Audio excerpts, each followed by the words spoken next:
Dear viewers, please like and subscribe the channel and press the bell icon ताकि आने वाले तमाम videos आप तक पहुंच सके। Dear students, in today's session, we will discuss about the story of tea. The story of tea इस topic पर हम डिस्कस करेंगे which is taken from standard 9 unit number 1.4 जो स्टैंडर्ड 9 से यूनिट नंबर 1.4 से लिया गया है।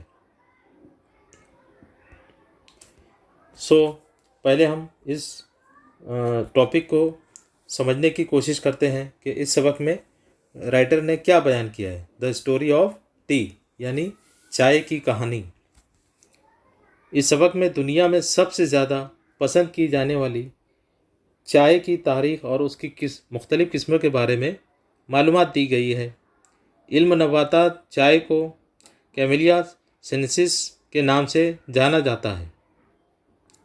ये पौधा गर्म मौसम में 100 से 12 सेंटीमीटर बारिश होने पर उगता है। इसीलिए पोर्टजेल किस्म की पहाड़ी मिट्टी ज़रूरी होती है इसके लिए। इसके पौधे लंबाई में छोटे होते हैं। इस पौधे के पत्ते की किस्म देखकर इसे अलग अलग ग्रुप में शुमार किया जाता है, जैसे आसाम की चाय, चीनी चाय, कंपोट चाय। इस तरह की मुख्तलिफ़ किस्मों का जिक्र यहाँ पर किया गया है। हिंदुस्तान में आसाम, दार्जिलिंग और नीलगिरी इन 3 इलाकों में चाय की पैदावार होती है। चीन की रिवायत के मुताबिक चीन का बादशाह सुनोंग को जब पीने के लिए गर्म पानी दिया गया तो इस वक्त इसमें पानी के कहीं से पत्ते आ गिरे और पानी का रंग बदल गया। जब राजा ने उस पानी को पिया तो ये जायका उसे बहुत पसंद आया और उसको पीने के बाद वो अपने आप को तरोताज़ा महसूस करने लगा। इसी से खुश होकर राजा ने खोज की और पता लगाया कि चाय में सेफा और सेफा जैसी खूबी है, साथ ही ये जहर मारने की ताकत रखती है। अब उसके अलावा दूसरी रिवायत बुद्ध राहिब यानी जो पेशवा होते हैं, बोधि धर्मा, जिसने पहली मर्तबा चाय को इस्तेमाल किया, वो एक ऐसे पौधे की तलाश कर रहा था जो उसकी नींद को भगा दे और देर तक मुराकबा यानी कि वजीफ़ा इबादत करने में उसकी मदद कर सके, यानी वो देर तक जागते हुए इबादत कर सके। चाय के पत्तों को जब इसने चबा कर देखा तो उसे उसके फ़ायदे के बारे में मालूम हुआ। उसने अपने शागिर्दों में भी आम कर दिया। जापान के कुछ बौद्ध पेशवाए चाइना से चाय का बीज और पत्ते अपने वतन ले गए। मंगोलिया की सरहद पर तुर्की व्यापारियों ने चाय की खरीदो फरोख्त शुरू कर दी। चीनी जो एक बादशाह था, इसका नाम हुई सॉन्ग था, चाय का इतना दीवाना था कि उसे यह भी होश नहीं रहा कि जब उसकी रियासत मंगोलिया ने अपने कब्ज़े में कर ली, वो चाय की अलग अलग किस्मों को तलाश करने में लगा हुआ था और चाय बनाने में और चाय के जायके के मुकाबले करवाने में वो परेशान रहा।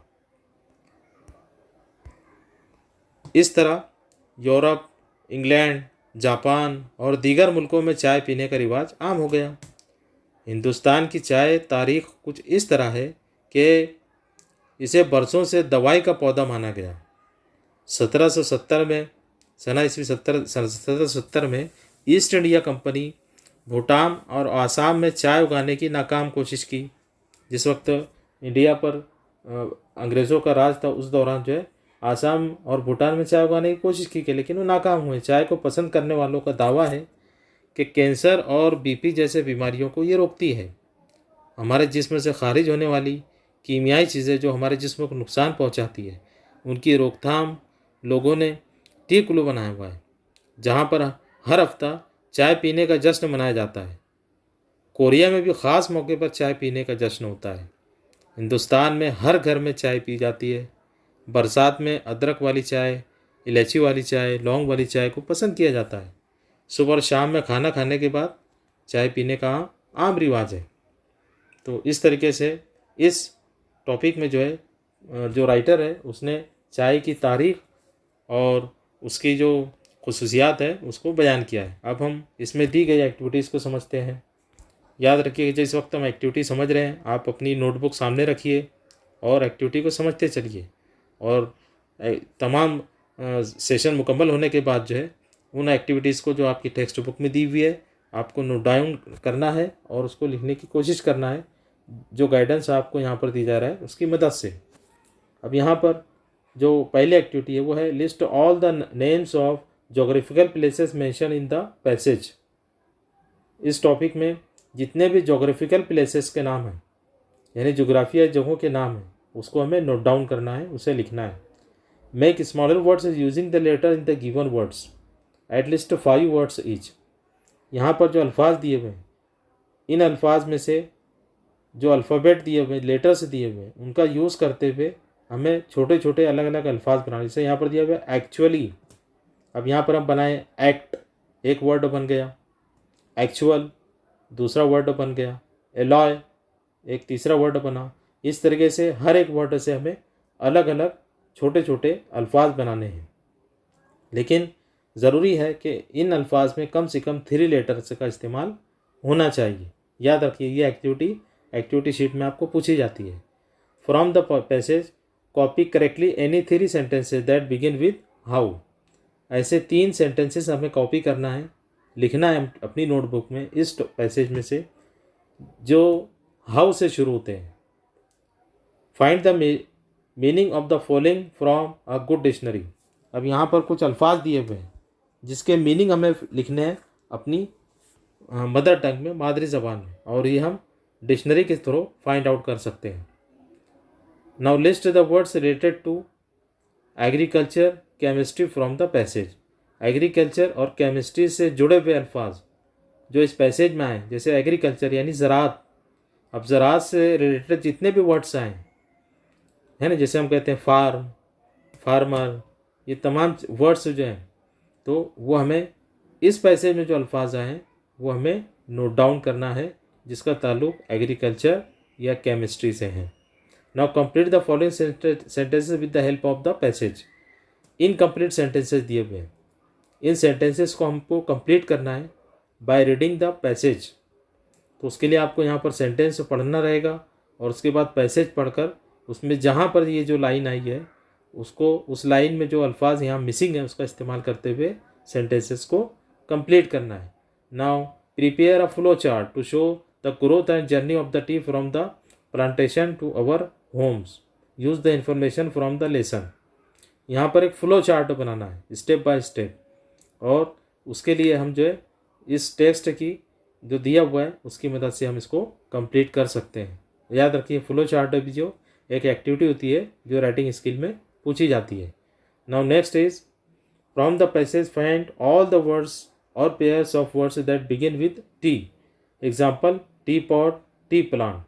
ऐसे अल्फाज जो टी से शुरू हो रहे हैं वो हमको लिखना है, जो इस पैसेज में आए हैं जिसकी शुरुआत टी से हो रही है ना, जिसके एग्जाम्पल यहाँ पर दी हुई है टी पॉट और T plant.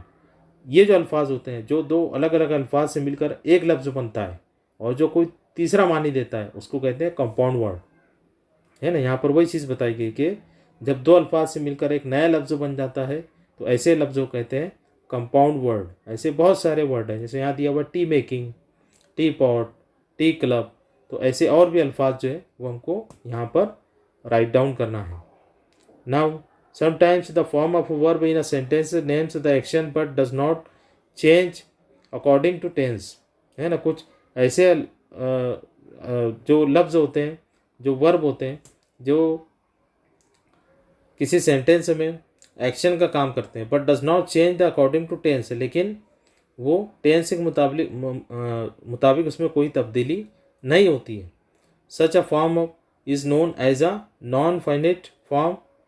For example how did people first begin to drink tea. यहाँ पर इस्तेमाल हुआ टू ड्रिंक, है ना। तो इस सेंटेंस में how did people first begin, लोगों ने कैसे शुरू किया टू ड्रिंक टी। यहाँ पर टू ड्रिंक जो है ये इन्फिनेटिव वर्ब है जिसका मतलब होता है पीना, है ना। जैसे टू कम, टू रीड, इसमें टू लगा होता है। तो इस तरीके से यहाँ पर इन्फिनेटिव वर्ब के मुतालिक तफसीली मालूमात दी गई है। हम इसके लिए एक स्पेशल जो सेशन में इसके ऊपर डिस्कस करेंगे, उस वक्त आप। Now complete all the given activities in this topic. इस टॉपिक के नीचे जो एक्टिविटीज़ दी हुई है टेक्स्ट बुक में उसे आप अपने नोटबुक में राइट डाउन कीजिए, और जिस तरीके से आपको गाइडलाइंस दी हुई है उसके मुताबिक आप उसको कंप्लीट करने की कोशिश कीजिए। Now see you in next session with another topic.